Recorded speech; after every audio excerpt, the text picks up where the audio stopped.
एक आदमी मंदिर में सेवक था। उसका काम मंदिर की साफ सफाई करना था। भक्तों और श्रद्धालुओं द्वारा दिए गए दान में से थोड़ा बहुत उसे मंदिर के पुजारी द्वारा दे दिया जाता। इसी से उसकी गुजर बसर चल रही थी। वो अपनी जिंदगी से बहुत परेशान और दुखी था। मंदिर में काम करते करते वो दिन भर अपनी जिंदगी को लेकर शिकायतें करता रहता। एक दिन शिकायत करते हुए वो भगवान से बोला, भगवान जी, आपकी जिंदगी कितनी आसान है। आपको बस एक जगह आराम से खड़े रहना होता है। मेरी जिंदगी को देखो, कितनी कठिन जिंदगी जी रहा हूँ मैं। दिन भर कड़ी मेहनत करता हूँ, तब कहीं 2 जून की रोटी नसीब हो पाती है। काश मेरी जिंदगी भी आपकी तरह होती। उसकी बात सुनकर भगवान बोले, तुम जैसा सोच रहे हो वैसा नहीं है। मेरी जगह रहना बिल्कुल आसान नहीं है। मुझे बहुत सारी चीजें देखनी पड़ती है, बहुत सी व्यवस्थाएं करनी पड़ती है। ये हर किसी के बस की बात नहीं है।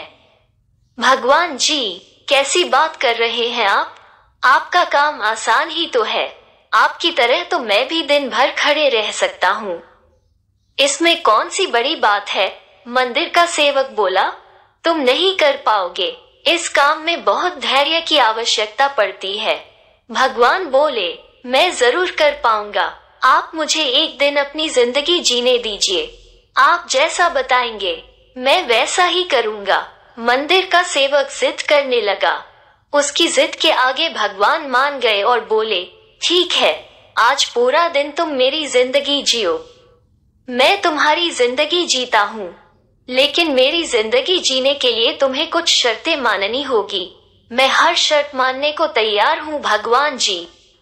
सेवक बोला, ठीक है, तो ध्यान से सुनो।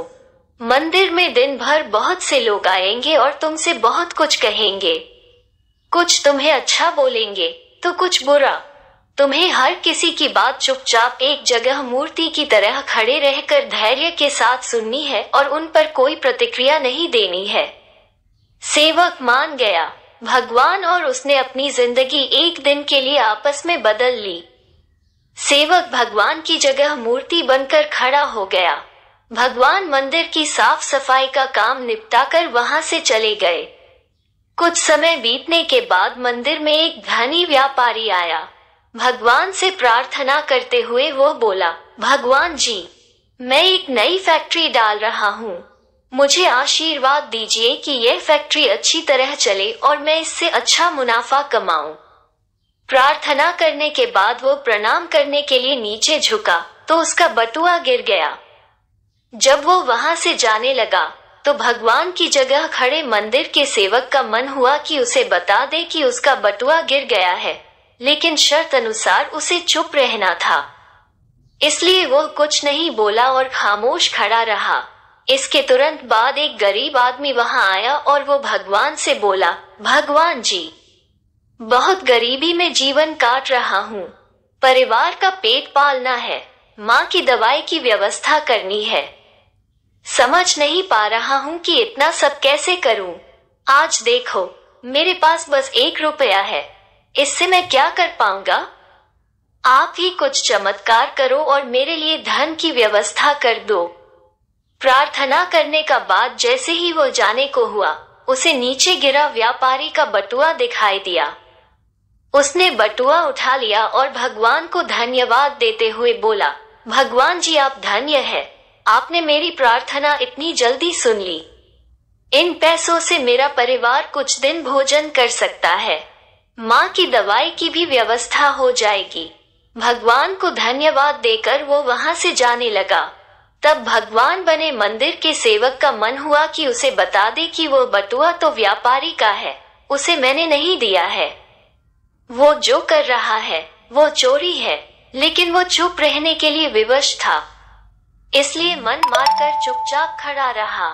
मंदिर में आने वाला तीसरा व्यक्ति एक नाविक था। वो 15 दिन के लिए समुद्री यात्रा पर जा रहा था।